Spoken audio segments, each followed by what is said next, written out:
Max is excited to start her fitness journey at Power Gym. One day, Max went to the gym to sign up for a membership.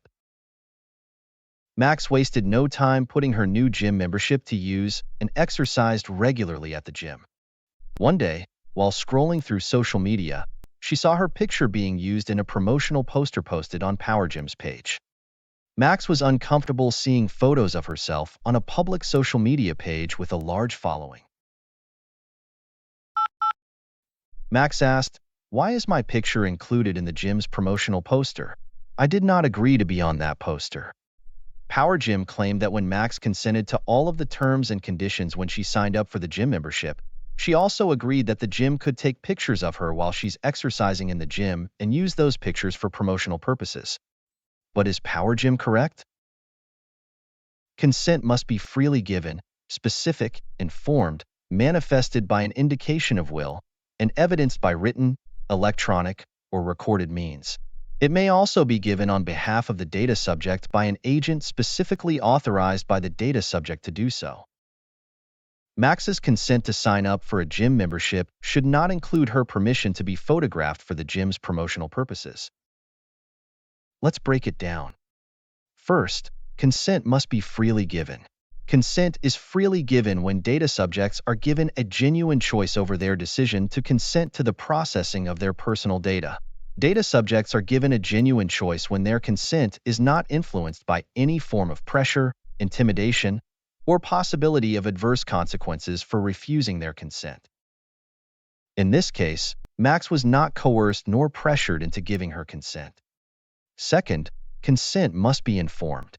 Consent is informed when the PIC provides data subjects with all relevant information necessary for them to make an informed decision. At the time Max signed up for her gym membership, Power Gym should provide her with all the information appropriate and necessary for her to make an informed decision about availing a gym membership. This means that Power Gym should provide Max with information on the personal data that will be processed, the purpose of processing, the extent of processing, including the recipients of the personal data, and the rights of the data subject and how these can be exercised. Third, consent must be manifested by an indication of will. This means that there must be an affirmative action by the data subject, showing that they agreed to the processing of their personal data.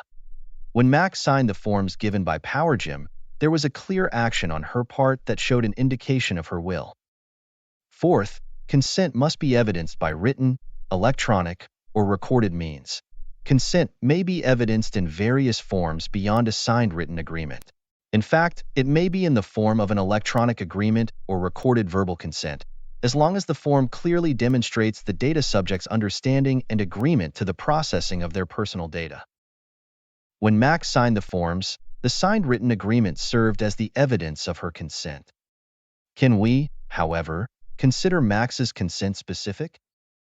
Consent to processing that is not necessary to provide the goods or services that the data subject wants to avail of should not be bundled with or made a condition to access those goods or services.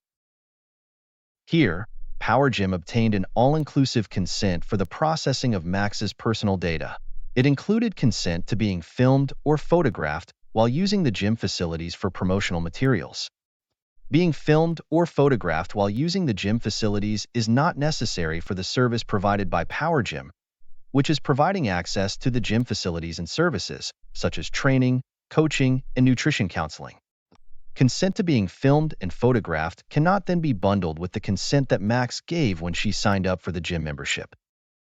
Is the consent Power Gym obtained for the purpose of using Max's personal data for promotional purposes valid?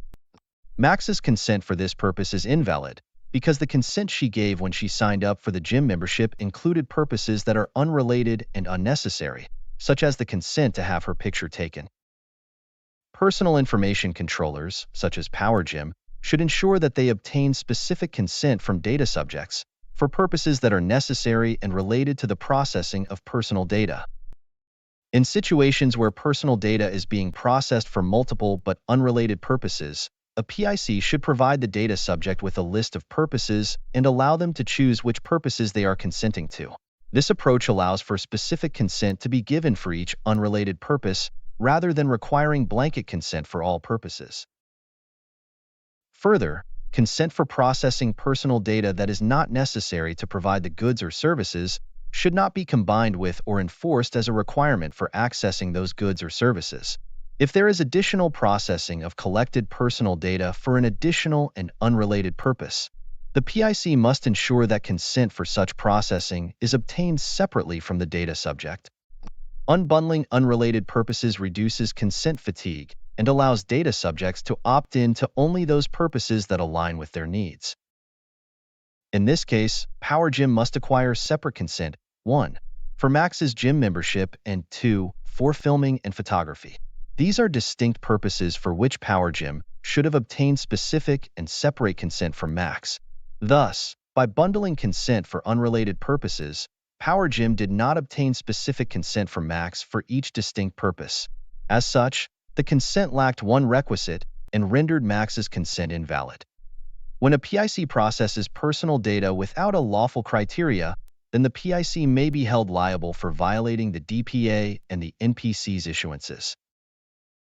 Remember, valid consent must be freely given, specific, informed, manifested by an indication of will, and evidenced by written, electronic, or recorded means. Obtaining consent for multiple and unrelated purposes in a single instance is not compliant with the DPA and the NPC's existing guidelines. Data subjects should be given a meaningful choice when PICs process their personal data based on their consent. In order to give value to consent, data subjects must be given an opportunity to consent to each distinct and unrelated purpose separately.